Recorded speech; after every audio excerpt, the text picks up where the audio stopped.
जय हो नर्मदा मैया की। आज हम फिर माँ नर्मदा जी के तट पर हैं और माँ नर्मदा जी के तट पर हम माँ नर्मदा जी के दर्शन करने के साथ साथ संतों और महात्माओं के भी दर्शन करने की इच्छा रखते हैं। और ऐसे में ये इच्छा माँ नर्मदा जी हमारी परिपूर्ण करती हैं।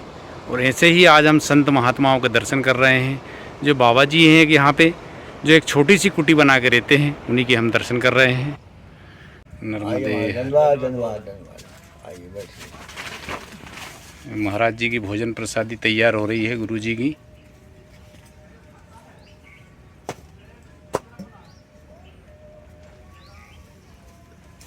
चुपकर से रख दो। ये संत कुटी है माँ नर्मदा जी के किनारे। बाबा जी हमारे भोजन प्रसादी तैयार कर रहे हैं।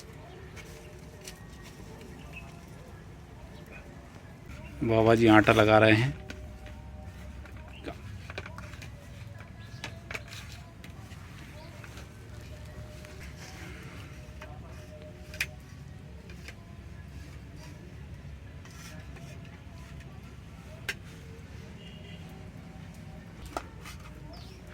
बाबा जी भोजन प्रसादी की व्यवस्था कैसे हो जाती है आपके यहाँ? इतने माँ नर्मदा जी किनारे, यहाँ तो कोई बस्ती भी नहीं है।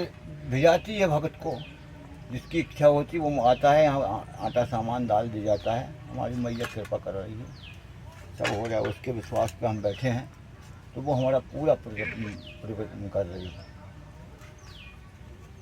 वही हमारा एक सहारा है और वही हमको सब कुछ दे रही है। जो मन में आ रहा है वही मिलता है बाबा। वो भगत को भिजा देती है। हमारी आत्मा जो होती है ना कि हमको ये करना ये खाना, वो भगत को खुद भिजा देती है। हम किसी के पास जाते भी नहीं, बुलाते भी नहीं, मैया खुद उपद के भिजाती है। मैया की वो कृपा है। आत्मा में हमने जो विचार कर लिया वो हो गया हमारा, क्योंकि हम उन पर समर्पित है। इस प्रकार हम उन पर समर्पित हो गए हैं, वो उनकी इच्छा से सब काम हो गया।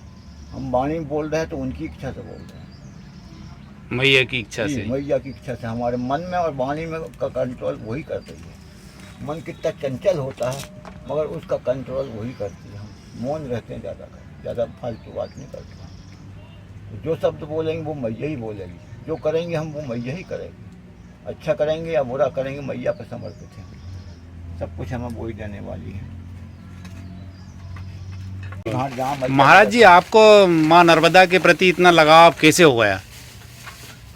जो देता है हमने उसका अनुभव करके देखा। परिक्रमा मार्ग में उसका अनुभव हमने कर चुका। परिक्रमा मार्ग में जो भी हमें यहाँ बैठे नहीं वैसी तकलीफ हमें कुछ नहीं मिली। जहाँ राम जाते हैं वहाँ अयोध्या बन जाती है। उसी प्रकार संत जहाँ भी जाते हैं वो उसको पूरा इंतजाम मिलता है। हम उन पर समर्पित है। भोले बाबा हमारा इंतजाम पूरा कर देते हैं। उस भगत को भी जाते हैं, हम बोलते किसी से नहीं, वो खुद आता है। नहीं महाराज जी, आपने पूरा भारत भ्रमण करा है, और भी जगह गए हैं आपको, फिर यहाँ पे ही माँ नर्मदा जी के किनारे ही एक आपने छोटी सी ये कुटिया बनाई। भ्रमण करा बाबा, कश्मीर से कन्याकुमारी तक हर जगह बेचैनी भागा दौड़ी ये माँ के किनारे यहाँ शांति मिलती। माँ नर्मदा जी के किनारे ही आपको शांति प्राप्त हुई है। शांति मिलेगी बाबा। इसमें हमको मन है, हमें इसमें कोई लालसा होती है ना इच्छा होती है। सब कुछ तो यहीं मिल रहा है। सबसे बड़ा शांति का जगह ये है। पैसे से आप शांति सुख की चीज़ साधन कर सकते हो। शांति के घर में बैठ के भी गद्दे पर पड़ करवट लेते हो। हम कंकड़ पत्थर में रहकर खूब सोचते बाबा। गार्ड लगी, हमारा खुला दरवाजा रहता है, आइए कोई, हम उस पर भरोसा है। हमारा गार्ड वो है। अच्छा, हम तो ऐसे टाइम आ गए आपकी भोजन प्रसादी बन रही है महाराज जी। प्रसादी पाओ बाबा, जो आता है प्रसादी पाता। मेरा कुछ नहीं है, आपका ही है। वो मैया जाने, जिसको बुलाती है वो आते हैं। तो महाराज जी कहाँ से आ गए, क्या बुलाने गए अपन, मगर उन्होंने भिजाया है, ये अन्न बुलाया है। हम भी ऐसे चले जाते हैं। रमन भोरो भारत भ्रमण हमने भी ऐसे किया। कुछ देख के चले जाते हैं। साधु के पास साधु पूरा इंतजाम करता है, मैया पूरा करती है। सब्जी, अच्छा सब्जी महाराज जी के गिलकी की सब्जी बनाई है जी। और क्या बनाया महाराज जी आपने? रोटी टिक्का बन गए।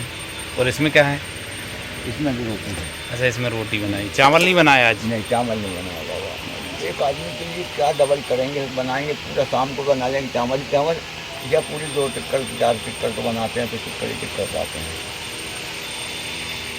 अच्छा ये देखो महाराज जी ने भोजन प्रसादी तैयार हो गई थी, लेकिन हम थोड़े से देर से आए महाराज जी की कुटी में, तो महाराज जी ने फिर से जो है आटा लगाया और 4 टिक्कड़ हम लोगों के लिए भी बना रहे हैं महाराज जी। हमने महाराज जी से बोला कि महाराज जी कष्ट नहीं करें, रहने दीजिए, तो महाराज जी बोलने लगे नहीं, आपको भोजन प्रसादी करके ही जाना पड़ेगी। सेवा धर्म है, सेवा कुछ नहीं कर सकते हम, सेवा तो कर सकते हैं। तो ये महाराज जी 4 टिक्कड़ फिर से बना रहे हैं।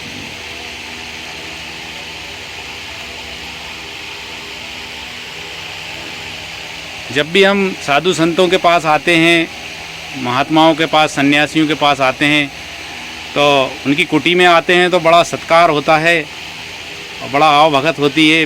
बिना भोजन प्रसादी के तो सन्यासी और महात्मा लोग जाने नहीं देते हैं। ये सब व्यवस्थाएं आपको छोटी कुटी में ही मिलेंगी जो माँ नर्मदा के तट पर हैं। ये ऐसे संत हैं जो अतिथियों को बिना भोजन प्रसादी के नहीं जाने देते हैं। तो महाराज जी आपके पास जो भी आ जाता होगा उसको आप भोजन प्रसादी के समय अगर कोई आ जाता होगा तो भोजन प्रसादी कराते होंगे। बोलते हैं वो करता है, भले तो एक रोटी खाएगा मगर पाता है प्रसाद रूप से। प्रसाद रूप से रूप में मैया का प्रसाद है, पाता है। ये बाबा का धूना, वो ये किसी भक्त ने बाबा को पंखा भेंट करके गया है ताकि बाबा को गर्मी नहीं लगे। लाइट वाइट की व्यवस्था भी बाबा जी कर दी है भक्तों ने आपके। अच्छा,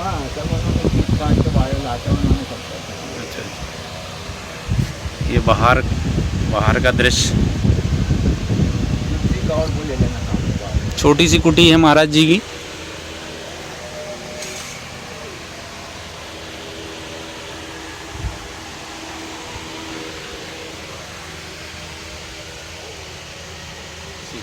नर्मदे हर, ये बाबा जी के तुलसी का पौधा है और यहीं से माँ नर्मदा जी के सुंदर दर्शन होते हैं।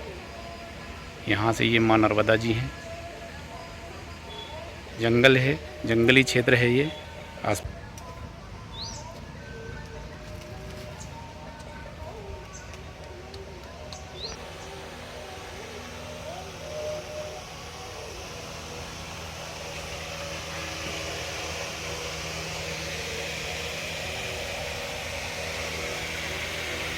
मोक्ष होना बुरी कृपा है। तो बाबा जी आप कौन सा अखाड़े से संबंध रखते हैं? उदासी के अखाड़े से। अच्छा, उदासी अखाड़े के। हमारा गुरुस्थान पंजाब पठानकोट में है। लेकिन शांति आपको माँ नर्मदा जी के तट पर ही आके मिली। भ्रमण करके देख लिया बाबा, कश्मीर से कन्याकुमारी तक, मगर बेचैनी क्या भागो भागो भागो। बड़ी जगह है, उसकी जगह पर बेचैनी है। जितनी लंबी चादर करेंगे उसकी परेशानी रहेगी। छोटी छोटी हम बड़ा आराम बाबा के भक्त भी बैठते हैं, हम भी आते हैं, खुशी से रहते हैं। नहीं तो इस उम्र में, हमारी उम्र 77 साल की है, अगर इस उम्र में हम शांति नहीं है, शांति वो आ गया वो आ गया वो आ गया। यहाँ पे शांति है माँ नर्मदा जी के तट पर। यहाँ हम दिन भर भी अकेले बैठेंगे तो हमें शांति अच्छी रहती है, शांति की जगह। जब महाराज जी बताया जाता है, कहा जाता है कि माँ नर्मदा जी अपने भक्तों को अपने जीवन काल में, भक्तों के जीवन काल में दर्शन देती हैं, ऐसा आपको लगा कुछ कभी? जी जी, आत्मा से हमने कई बार बाबा, कई बार आमने सामने, इस पर जाने के बाद में पहचानते हैं बाबा। अच्छा, आमने सामने हो गई मगर उसको हमने पहचाना नहीं। आमने सामने ये रूप नहीं आता, जल के रूप में आ गई, एक स्त्री के रूप में आ गई, मगर वो माँ के रूप में नहीं आई। इससे हमें कई प्रमाण मिले, भिखारी के रूप में आ गई। हाँ, मतलब माँ नर्मदा जी दर्शन तो जरूर देती हैं अपने भक्तों को। आत्मा से कहोगे तो आत्मा बिल्कुल। महाराज जी आपके टिक्कड़ बन गए हैं, बिल्कुल हाँ। तैयार हो गए, टिक्कड़ बन गए, तैयार हो गए, भोग लगाएंगे। से बना लेते बाबा, हमें स्वाद से कोई मतलब नहीं। अगर फीका है तो फीका भी चलता है, ऊपर से राम रस नहीं मंगाएंगे। भूल भी गए तो हम वही पा लेते हैं बाबू, जो प्रसादी मिल गई वो स्वाद से। बाबा जी के पास भोजन प्रसादी पाने के लिए आज इतने लोग हैं। महाराज जी ये भी हैं और हमारे ये भी आए हैं, माँ नर्मदा जी के दर्शन करने आए थे बाबा जी।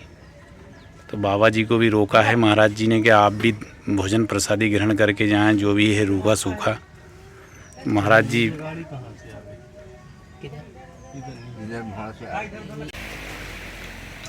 बाबा जी माँ नर्मदा जी को भोग लगा रहे हैं। हाँ बुधनी में पाठ हो रहे थे ना, ये जब हते बात रज्जू से बात करी थी। आश्रम में भोजन प्रसाद जी को भोग लगता है। 25 तो है ही। क्या हो गए? हाँ कलकनपुर माँ नर्मदा जी को भोजन प्रसादी का सबसे पहले भोग लगता है, इसके बाद ही महात्मा लोग भोजन प्रसाद ग्रहण करते हैं। छोटी सी जरूर है, लेकिन इसमें इतनी शांति मिलती है कि एकदम मन शांत हो जाता है, मन प्रसन्न हो जाता है। भोजन प्रसादी तैयारी हो गई है और महाराज जी भोजन प्रसादी ग्रहण कर रहे हैं। ये हम लोगों की भोजन प्रसादी है, ये महाराज जी की भोजन प्रसादी। एक आनंदी संत की कुटिया में भोजन प्रसादी ग्रहण करने का आनंद ही कुछ और होता है। सौभाग्यशाली इंसान को ही संतों के साथ भोजन प्रसादी ग्रहण करने का मौका मिलता है।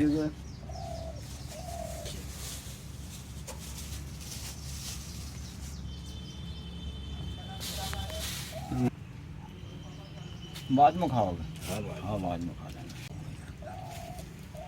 ये हो आपकी।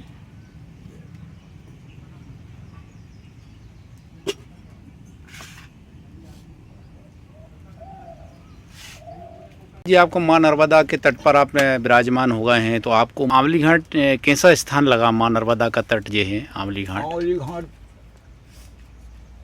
पहले से ही वो है। अर्जुन भीम भी 12 साल यहाँ वनवास रहा था, वो जब इससे यहाँ रहे थे। ये यहाँ उनका पर्वत कहा भी जाता है कि आंवली घाट तो जो है देवताओं का घाट है, देवी देवताओं का घाट है। देवी देवता यहाँ स्नान करने आते हैं। जी हाँ, सिद्ध स्थल है ये। देवी देवता यहाँ आते हैं, दिखते नहीं हैं मगर आते हैं, अदृश्य होकर आते हैं। एक महात्मा उधर से आते हैं जिनका एक हाथ से ऊपर का पाँव है, वो कभी आते हैं, दर्शन उनके होते हैं, छाया दिखती केवल। वो पहाड़ से आते हैं और यहाँ स्नान करके अमावस पूर्णिमा चुपचान चले जाते हैं 3 बजे रात को ही। अच्छा। भाग्य से किसी को दर्शन होते हैं, ऐसा नहीं होता है। माई के घाट में, हर घाट में अलग अलग वो है शक्ति, अलग अलग महात्मा रहते थे, अलग अलग मतलब सब कुछ। भृगु ऋषि थे, उन्होंने भी यहीं कर, जितने ऋषि मुनि पुराने थे नामी, उन्होंने यहीं पर तपस्या करी है। भारकज भृगु ऋषि वहाँ पल्ले पार है। इधर पूरे घाट पर महात्मा ने जहाँ के तपस्या ही पास हुई। वहाँ बाणासुर का घाट है, बाणासुर ने भी यही तपस्या करी, वो वरदान पाया भोलेनाथ जल्दी खुश हो जाते हैं, मैया जल्दी खुश हो जाती है। इसलिए यहाँ सरलता से पा सकते हैं। आत्मा से है तो सरलता से काम, आत्मा से करोगे तो आत्मा से उसको पुकारो, वो सुनेगी, आवाज़ सुनेगी अपनी। हमारी तो हर प्रकार की आवाज़ सुनने मिल जाए, सब कुछ दे रही हमको, सब कुछ। सबसे बड़ी चीज़ तो शांति की है। शांति की कोई दुकान नहीं होती भारत में। सुख की हो जाती है मगर शांति की यहाँ शांति मिलती है बाबा। यहाँ जितने भी आते हैं उनको भी शांति मिलती है। ये तपोभूमि है। अच्छा बाबा जी, जैसे आपको कभी भोजन प्रसादी की या कोई चीज़ की कभी दिक्कत नहीं आती माँ नर्मदा जी के किनारे पे? बाबा वो भी हो गया मेरे साथ एक दिन। तब कभी कमी नहीं आने देती? आने नहीं बाबा, कभी नहीं। वो खाली नहीं होने दिया, उतना सा है। मैं 50 को खिलवा सकता हूँ, मैया खिलवा देगी। 50 लोगों को भी भोजन करा सकते हैं अभी आप? बाबा यहाँ माँ नर्मदा के तट पर माँ नर्मदा का भजन, भगवान का भजन। और वो फालतू कोई बात नहीं बाबा यहाँ। अच्छा। इसके लिए नहीं आते बाबा। दारू वाला नहीं आता यहाँ, फालतू बात करने वाला नहीं आता, खुद ही नहीं आता वो। अच्छा, आपकी आखिरी इच्छा माँ नर्मदा के तट को छोड़ना चाहते हैं कि नहीं? बिल्कुल नहीं, आखिरी तक मैं यहीं नहीं छोड़ूंगा। माँ से रोज मैं प्रार्थना करता हूँ कि आपके चरणों की धूल में पड़ा रहने दो मुझे। एक खोटा सिक्का समझ के खोटा सिक्का भी पड़ रहने दो उसमें, वही तो मेरे को सब कुछ दे रही। आप पानी कहते हो, मैं जल कहता हूँ, है वही चीज़। मगर आत्मा की आवाज़ की बात है। आत्मा की आप भी पुकारते हो, हम भी पुकारते हैं, ये भी पुकारते हैं, मैया पास सब मांगने आते हैं, मगर आत्मा की बात नहीं। नियत देखते हैं ये किस नियत से मांगने आ रहा है, किस नियत से ये नारियल चढ़ा रहा है। हमें कुछ मांग की जरूरत नहीं बाबा। निस्वार्थ भाव से भजन भी करते हैं, निस्वार्थ भाव से फूल भी चढ़ाते हैं। हम क्या दे सकते हैं? हमारा कोई भाव नहीं है। आपके पास भाव है कि मैया हमें ऐसा दोगी, हम ऐसा करेंगे। मांग करते हो, हमें सब कुछ तो दे दिया, अब क्या मांगे? मोक्ष चाहिए हमें, सद्बुद्धि और सदगति, 2 चीज़ मांगते हैं बाबा। और कुछ नहीं मांगते। सदगति और बुद्धि दे। अब वही इंसान है, वो संत बनता है। तुमने अहंकार को त्याग के झोपड़ी में आए कि बाबा पास आए, तो आप भी एक संत हो बाबा। अभी तुम्हारे सामने एक संत आए, वो संत ही आते हैं। संत के हृदय है, पहचान लिया हमने, आप पूरे संत हैं। गृहस्थी में रेखा ही तपोभूमि है, वो ही गृहस्थ आश्रम ही तपोभूमि। आप एक संत की गिनती में। गृहस्थ आश्रम में रहने के बाद बहुत कठिनाई होती है इस चीज़ को त्यागना। संत की सेवा कर रहे हो, संत के साथ में बैठते हो, संत के उपदेश सुन रहे हो, मन बैठ रही। महाराज जी कहा भी जाता है कि संतों की महिमा वेद न जाने। हाँ, संतों की महिमा अलग ही होती है बाबा। संत नहीं होते तो ये दुनिया में क्या होता है, धर्म जग की ध्वजा खत्म ही हो जाती है। इतने दुष्ट लगे हैं पीछे, मगर संतों की क्रिया से ये खंभ टिका है। सनातन धर्म। हाँ, सनातन धर्म को केवल ध्वजा को हम संभाल के रख रहे हैं। संतों के यही काम है, निस्वार्थ भाव से जहाँ भजन कर रहे हैं, हम किसी के लिए नहीं कर रहे हो। क्षेत्रवासी जिस क्षेत्र में रहते हैं, उस जगहों में रहते हैं, उसके लिए भजन कर रहे हैं, हमारे लिए थोड़ी कर रहे हैं। आपके लिए तो कर रहे हैं, सब कुछ समाज के कल्याण के लिए ही भजन कर रहे हैं, कल्याण के सुख शांति के लिए ही करते हैं। देखा जाए तो महाराज जी हमारे हिंदू संस्कृति और सनातन धर्म संतों की वजह से ही टिका है। जी जी, संतों के बल पर ही टिका है बाबा, संतों के बल पर टिका है। महाराज जी आज के समय में लोग संतों का काफ़ी अपमान कर रहे हैं। कई जगह हमने देखा है संतों को अपमान कर रहे हैं लोग। लेकिन हम महाराज जी माँ नर्मदा जी के तट पर हम जा रहे हैं, संतों के माँ नर्मदा जी के साथ साथ संतों के दर्शन करा रहे हैं, तो हमने ये देखा है संतों का जीवन काफ़ी तपस्वी जीवन है। काफ़ी कठिन तपस्या कर रहे हैं, छोटी छोटी कुटियों में रह रहे हैं। असली संत तो यही हैं तलवार की नोक जिनके पास कोई ताम झाम नहीं है। नोक पर चलना, और ये संतों पे पना कोई सहज बात थोड़ी, उसको निभाना कठिन है। उसकी दीक्षा लेने से कोई फायदा नहीं है, उसको निभाओ तो ही वो संत है। बीच में रास्ता छोड़ देते, भटक जाते हैं, गलत काम करने लगते, छोड़ देते हैं संत पना, भगवान का भजन करना छोड़ देते हैं, फिर उनकी इज्जत भी नहीं रहती बाबा। बस आपकी गलती यही रहती, पहचान करने में थोड़ी गलती हो जाती है। असली और नकली का सबको पीला को सोना ही समझते हो, लाल कपड़े वाले को महात्मा ही समझते हो, बड़े बाल वाले को बाबा ही समझते हो। वो जो दारू पीता हो, चाहे वो कोई लक्षण हो, उसकी पहचान बात करके पे करो, परखो उसको ठोक बजा कर, इसके बाद ही मतलब मैंने आज। पापा जी गर्मी के दिन में आपको यहाँ गर्मी भी लगती होगी। ये आपकी जो कुटिया है, कच्ची कुटिया है, ये आपने ये टटिया लगा के रखी है, और बरसात के दिन में काफ़ी पानी वानी भी आ जाता होगा, ठंड के दिनों में ठंड भी लगती होगी, तो वो आप कैसे एहसास करते हैं? सीजन को हमको ऋतुओं को सहन करना पड़ता है। गर्मी में गर्मी भी बहुत लगती, कोई वहाँ हमारे पास साधन है नहीं, पतली झोपड़ी पास नीचे है, गर्मी भी लगती, ठंड में ठंडी भी लगती, बरसात में यहाँ सील हो जाती, ज़मीन गीली हो जाती, यहाँ कीचड़ कीचड़ हो जाता है, सबको सहन करना पड़ता है। यही तो साधु जीवन है, सुख के लिए नहीं, स्वादु नहीं है, हम साधु हैं। साधु हैं, साधु। स्वादु और साधु में बहुत अंतर होता है। भोग भी जो भगवान को वो इच्छा होती, वो सूखा सूखा हम लगा लेते हैं, हम भी खुश, भगवान भी खुश। जो भी मिल जाए खाने को, मिल जाए टाइम पे हम उसका, और अगर नहीं भी मिले तो कोई दिक्कत नहीं, कोई बात नहीं, दिन भर भी पड़ा रहता। हमको कई बार ऐसा मौका आ गया, बात ही लगे, चल काम ही चला, चल हम के लिए कोई बात बनाने का मौका नहीं मिला, खाने का नहीं मौका मिलता। साधु महात्माओं का तो वो बैठे हैं, तो संतों के प्रति जो धारणा बन चुकी है जनता के बीच में, जो बॉलीवुड फिल्मों ने जो धारणा बनाई है हमारे ईश्वर के प्रति, हमारे संतों के प्रति, कि सब ये फ्रॉड हैं, ये गलत है। हम माँ नर्मदा के तट पर संतों को देख रहे हैं, काफ़ी कठिन तपस्या में व्यस्त हैं, काफ़ी कठिन तपस्या कर रहे हैं, छोटी छोटी कुटिया बना के जो में रह रहे हैं। संतों के बीच में बैठते हैं, जो भागवत पुराण में तीर्थों में जाते हैं, वे बुराई नहीं करते हैं। जो तो कहते हैं गुरु बनाओ जान के, पानी पियो छान के। बाबा जी जाने से पहले चाय बनवा रहे हैं। बाबा जी बोलने लगे कि भक्तगण जो भी आए हैं हमारे कुटिया में, हमारी छोटी सी कुटिया में आए हैं, तो चाय पी के जाएं। बाबा जी का प्रेम देखो, बाबा जी का इतना प्रेम है कि भोजन प्रसादी करा रहे हैं, और अब जाते समय चाय भी पिलवा रहे हैं बाबा जी। और बाबा जी से पूछते हैं ये सब कहाँ से आता है, तो बाबा जी कहते हैं कि सब माँ नर्मदा मैया की कृपा है, अपने आप मैया भेजती है सब कुछ। इसमें दे दो, थोड़ा अगर नहीं दे पहले नहीं डाल दिए, हाँ बस जहाँ पर बाबा जी की कुटिया में जो है चाय बनने के बाद भी चाय की भी चाय का भी माँ नर्मदा जी को और अग्नि माता को, अग्नि देव को भोग लगता है। कोई भी चीज़ खाते हैं उसका सबसे पहले भोग लगाया जाता है संतों की कुटिया में, संतों के आश्रम में। भोग लगाने के बाद ही प्रसाद प्रसाद बनता है। वो चाय का हो या दूध का हो या भोजन का हो, प्रसाद बनता है। आज हम माँ नर्मदा जी के तट पर माँ नर्मदा जी के दर्शन के साथ साथ हमें संतों के भी दर्शन हुए और आज हमने संत जी से उनके विचार जाने और उनके श्रद्धालुओं को उन्होंने जो ज्ञान दिया उस ज्ञान से हम परिचय हुए। महाराज जी के साथ हमने भोजन प्रसादी भी करी। ये महाराज जी के दर्शन हुए, इसके लिए हम सभी धन्य हुए और हमारे दर्शकगण हैं वो भी धन्य हुए महाराज जी के दर्शन करके। महाराज जी की हमने भोजन प्रसादी करी, इसके लिए धन्य हुए हम। महाराज जी आपके दर्शन करके हम धन्य हुए। दंडवत प्रणाम आपको। नर्मदे हर। नर्मदे। ओम नमो नारायण। ओम।